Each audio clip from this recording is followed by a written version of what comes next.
pandemic tonight with the Omicron surge pushing cases in hospitals.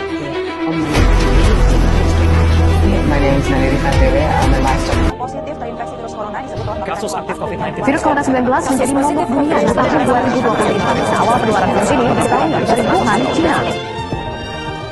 Assalamualaikum warahmatullahi wabarakatuh. Kami di sini dari kelompok 5 akan membuat video proyek UAS tentang judul Diplomasi Kesehatan Pasca Pandemi, Strategi Kerjasama Global Menuju Ketahanan Kesehatan Dunia.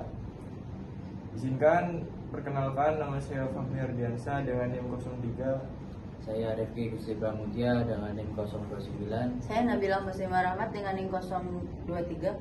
Saya Rina Muhammadi dengan NIM 005. Saya Sirona Leo Fauzia dengan NIM 019. Langsung saja ke materi yang akan disampaikan oleh Yasiro.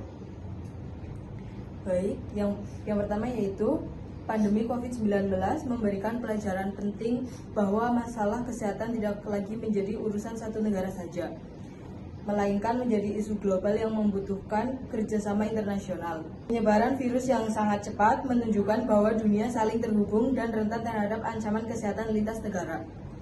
Dalam kondisi tersebut, diplomasi kesehatan menjadi instrumen penting untuk membangun komunikasi, kerjasama, dan koordinasi antar negara dalam menghadapi berbagai tantangan kesehatan. Diplomasi kesehatan tidak hanya berkaitan dengan penanganan pandemi, tetapi juga mencakup akses terhadap obat-obatan, vaksin, teknologi kesehatan, serta peningkatan kapasitas sistem kesehatan global. Oleh karena itu, pasca pandemi COVID-19, diplomasi kesehatan semakin mendapat perhatian karena dianggap sebagai salah satu strategi utama untuk menciptakan ketahanan kesehatan dunia yang lebih kuat.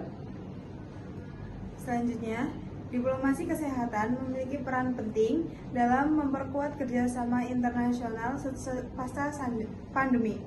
Salah satu bentuk nyata diplomasi kesehatan adalah kerjasama dalam distribusi vaksin melalui program COVAX yang dipimpin oleh WHO, Gavi, dan CEPI. Program ini bertujuan untuk membantu negara-negara memperoleh akses vaksin secara lebih adil. Selain itu, diplomasi kesehatan juga berperan dalam pertukaran informasi dan penelitian. Selama pandemi, berbagai negara berbagi data mengenai penyebaran virus, efektivitas vaksin, serta strategi penanganan yang efektif.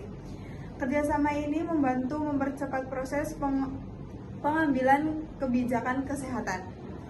Di era pasca pandemi, diplomasi kesehatan juga mendorong peningkatan kerjasama dalam berbagai teknologi kesehatan, pengembangan laboratorium, dan penguatan sistem deteksi dini terhadap wabah penyakit baru.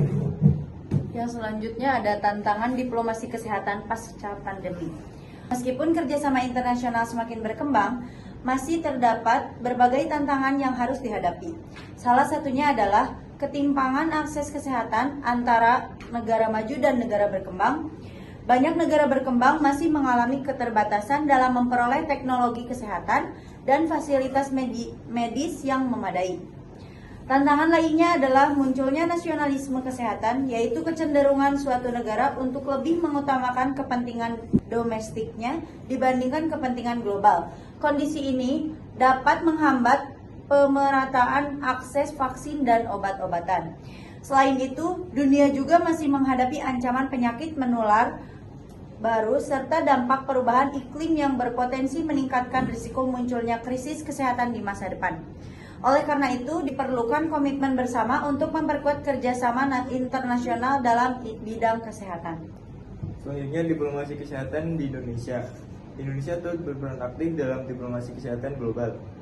Salah satu contohnya adalah saat Indonesia menjadi Presiden G20 tahun 2022 dan mendorong pembentukan Pandemic Fund sebagai mekanisme pendanaan untuk meningkatkan kesiapsiagaan dunia menghadap pandemi.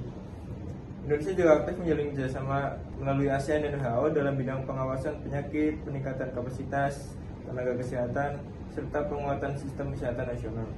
Selain itu, pemerintah Indonesia terus melakukan transformasi kesehatan melalui pemanfaatan teknologi digital, peningkatan layanan kesehatan, dan penguatan ketahanan farmasi nasional agar lebih siap menghadapi berbagai tantangan kesehatan di masa mendatang.